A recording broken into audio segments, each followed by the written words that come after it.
আজকে এই ভিডিওর মাধ্যমে আপনাদের আমি দেখাবো কিভাবে আমি গাছের যত্ন নিই। আমার ছাদের ওপরে বেগুন গাছ, টমেটো গাছ, লঙ্কা গাছ, বিভিন্ন রকমের গাছ রয়েছে এবং দেখতেই পাচ্ছেন এই লঙ্কা গাছগুলোকে আমি ছোট্ট পলিথিনে গ্রো ব্যাগগুলোতে লাগিয়েছিলাম এবং গাছগুলো বেড়ে উঠেছে, ভালোই এগিয়ে যাচ্ছি আমরা।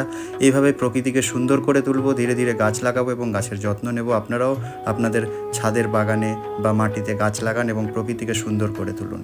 যত্ন নেবার জন্য বিশেষ কিছু সরঞ্জামের প্রয়োজন পড়ে না। একটা লাঠি বা কাঠি বা রড দিয়েই এইভাবে মাটিগুলোকে একটু ওপর নিচে করে দিলেই গাছ তার পর্যাপ্ত খাবার পেয়ে যায়।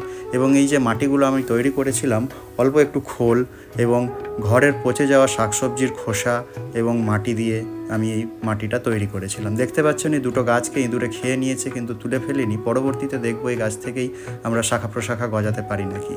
দূরে আরও একটা গাছ রয়েছে আমার লঙ্কার গাছ, সেই গাছটাকেও সেই একইভাবেই মাটিগুলোকে একটু ওপর নিচে করে দিব, যাতে করে সেই গাছটাও সে সঠিকভাবে পর্যাপ্ত হাওয়া বাতাস পেতে পারে এবং গাছটা বেড়ে উঠতে পারে।